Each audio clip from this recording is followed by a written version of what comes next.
The more knowledgeable you become about the whole narcissistic pattern, it can lead to one very large question, and that is, how did these people get to be this way? Would anybody deliberately choose this as a way of life? And I find that to be a very interesting question because it does help us understand some of the things that are going on inside that individual that perhaps you don't have a whole lot of control over, and that's going to be very important for you to come to terms with. There are many reasons why a narcissist is a narcissist. Let's keep in mind that they operate with the presumption that being the one in control is the way to go. And they tend to have low levels of empathy. They want to be superior. And to get to that place, they can become manipulative or exploitive. They can have an attitude of entitlement, and they don't really receive input very well because they're so ridiculously thin-skinned and defensive. There are reasons that a person becomes the way that this narcissistic pattern can direct them. Now, many times the question is it nature or is it nurture? Nature, is it just something that's inborn? Nurture, is it something that's trained in them? And the answer is, well, it's a combination of both.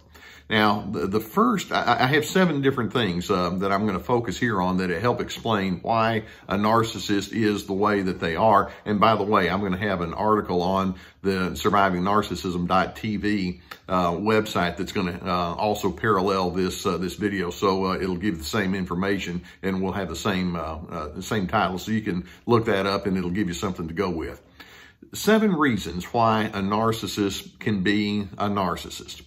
The first, let's go with that nature side. There is an inborn element that's a part of narcissism. I don't know if any of you have really paid much attention to twin studies, because twin studies can give us an idea of how much of your personality or your temperament type is inborn or not. And by the way, you may not know this, but I'm a twin. And my twin brother's a forensic psychologist in Waco, Texas, and he and I have had many different discussions about the inborn or not elements of narcissism and other personality disorders. Well, sure enough, twin studies will show that roughly between 40 or 60% of your personality is already built into you from day one. Let's call it 50% just to keep it easy. Some people just have a natural predisposition, for example, to be gentle and easygoing. It's just the way they're wired. Others have a natural predisposition to be hard and difficult or cold-blooded, so to speak. And it's just kind of the way a person is wired. Narcissists, as they develop into their adult years, already have a predisposition toward those controlling and entitled kinds of thoughts and feelings anyway. And so part of it is that there's just something in them that says, yeah, that's just the way I'm wired. And like it or not, those of you who are not wired quite in that same direction can scratch your head thinking, really? I mean, that's the way you are? It's like, yeah, sometimes it's just what they were given from day one. It's part of their genetic structure, literally. Now, by the way, inside that predisposition, there still can be some fluidity, and there can be some smoothing of the rough edges that can be there. So let's keep that in mind. Now, number 2, why might a narcissist be a narcissist? Well, we look for extremes in expectations during their developmental years. Now, there are all sorts of life skills that need to be given attention to during your developmental years. I mean, things like cleanliness or time management or doing your chores or academics or how you manage life with your siblings and, social responsibilities. Narcissists tend to have one extreme or the other. It may be that there's such a strong insistence that this is the way it has to be that they can kind of take on that kind of a mentality, or in other times there's just such a lack of attention to that they just kind of think, who cares? And they allow themselves to, or they are kind of trained to have this just do whatever you want to do kind of a mentality. But one extreme or the other, and often this plays into overt versus covert narcissism, in expectations can be a very common pattern that we see. A third element that we watch for that tells us how a narcissist becomes a narcissist is many of them have been trained to overemphasize superficial means of acceptability. Many have seen during their developmental years that the person that's considered the beautiful person, that's the one you want to aspire after. Or the one who has wealth or status and acclaim. Okay, that's a somebody right there. Or the person who is the power broker, the strong arm kind of individual. Some people, they build their self-esteem upon athleticism, or maybe as they get into their adolescence and early adult years, they learn that those who have a certain sexual prowess or seductivity can actually be the ones that are the ones that kind of get to call the shots. And so exposure to those kind of themes can actually feed into the narcissistic pattern. Number 4, narcissists often have a pattern of inconsistency from their caregivers. Now, this is what we refer to as intermittent reinforcement. For example, a caregiver may be very available and then not be available. A caregiver can be kind until they're not kind. Sometimes that caregiver can be real curious and interested in you, but then no longer are they that way. Or it may be that they're very attentive, but then they quit being that way. And it's back and forth, and maybe it is, maybe it's not. And rules can feel very arbitrary to the narcissist, and so it can lead to the presumption that says, well, since I can't count on people out there, I guess it's all about me then, huh?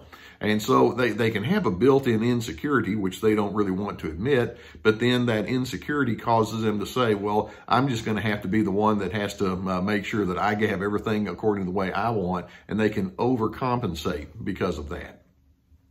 A 5th element that can go into the making of narcissism is exposure to improper anger. Almost inevitably, people who have a strong narcissistic bent can look back and there is exposure to chronic agitation and irritability and annoyance and impatience that comes from their authority figures. Many times the anger can be expressed through passive aggressive means like the silent treatment and withdrawal and evasiveness. Narcissists often grow up with guilt induction and shame, and they have this walking on eggshells kind of feeling because you never know what those people out there are going to be like. Anger and conflict tend not to be managed well at all. And so as a result, that first of all, they're taking notes about how anger can be done. And so they learn it in a very improper way. And then second, they determine, well, if this is the way the world goes, then I have to be the one that has the final word on that. So they develop their own angry reactions in reverse.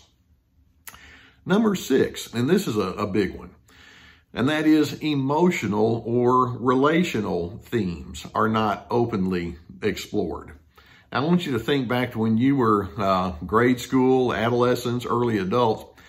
How many different personal matters were there that needed to have some sort of discussion and planning? I mean, it can be all sorts of things about how you handle conflict, or, what to do with lifestyle responsibilities, when the party crowd comes and tries to pull you in, or what your morals are going to be, or how you're going to handle it if you feel guilty or insecure, or where peace comes from and where a sense of meaning comes from. There needs to be discussion of all sorts of topics like that. When you were a kid, did you have a lot of discussion regarding those things? Probably not. And by the way, that's something you can catch up on in your adult years. Narcissists tend not to. Certainly, narcissists tend not to have much discussion at all of those kind of things. And actually, learning how to develop strategies for emotional and relational skills becomes the beginning point for both empathy, because you learn how to have a sensitivity towards that, and also towards the building of boundaries. You've got a definition of who you want to be, and you want to live into that. Narcissists tend to have very low elements there. And then a 7th ingredient that we watch for that goes into the making of narcissism is what we're just going to call learned manipulations. When narcissists are watching the world around, they're taking notes from all sorts of different people. It could be mom and dad or extended family members. And they learn that those who can manipulate the system are the ones that win. Peers or siblings may teach that budding little narcissist how to game other individuals, if you will, and how to get what you want through hook or crook. Many social outlets can actually teach that kind of thinking, you just take a look at some of the television and movies and some of the extremes in harshness that's part of the social scene these days, video games and things like that. And a narcissist can think, okay, the more you're able to manipulate and overwhelm and force other individuals into your mold, okay, so that must mean you're winning. Got it. I'm taking notes on that too. Now, beginning with inborn temperament and these other environmental influences, which is the nurture side, you can see that there's quite a combination. And some people have some of these elements more than others, but narcissism is there for a reason. And there are two hard conclusions that I'm hoping that you can lock in on as you understand this. First, when you're engaging with a narcissist, you have a natural inclination to think, how can I make that person be different? How can I make them see the light? Now, I don't think it's wrong to talk with that individual about some of the better ways that you see life might be. But you want to understand so much of this is set and in place before you ever showed up on the scene. They have to want to do it from the inside out, and you can't superimpose your style. These kinds of patterns tend to be deeply entrenched in most narcissists. Then a second primary take-home thought is, as you observe how narcissists have developed, and some of the things that I've mentioned that can go into the making of the narcissistic pattern, you can say, you know, I had some of that in my developmental years too. I'm hoping you can observe that, know and understand it, and then you can have the resolve that says someone in this equation needs to go into the better direction. I'll be the chairman of that committee. That's the way I want to go. I want to go to team healthy. And so take your understanding of the making of narcissism and use it as a resolve to be the better alternative. Knowledge is power. The more you understand what narcissism is, it can help you understand how you need to kind of keep your distance from that and how you need to have reasonable expectations of where you're going to go with that person. But then also, I'm hoping that you can be a person that says, I'm committed to my own personal growth. That's a good way to respond and let the narcissist know they're not winning in your life. Now, I do hope that videos such as this will give you some good insight into human nature and specifically about how you're going to do life. If you've not already done so, I would encourage you to go beneath the video and hit that subscribe button, and we'll keep more videos coming towards you. If you would be interested, keep in mind I mentioned that I'm going to have an article on this very topic on our website, survivingnarcissism.tv, so check that out. And there's quite a bit of other stuff on there, articles and quizzes and videos. Also, we have my Dr. Les Carter YouTube channel, and we also have a Dr. Les Carter website, so go check those out too, and you'll find some additional information on other kinds of topics. Now, when you are looking into discussions like this, many times it can stir up some thoughts within you that might require some counseling. And if that's the case, I would strongly encourage you to do that so that you can be in a growth mode. Many of you would prefer to do it in the online venue, and we have a link below where you can have some online workshop counseling. And in this day and age, many people prefer that. In addition, we have links to my books, my online video workshops, and even coffee mugs. So let's wrap with this thought. Remember, Dr. C, DRC, stands for dignity, respect, and civility. Those are characteristics that I wish narcissists could figure out. They probably won't, but I'm hoping that you can live your life with those ingredients intact.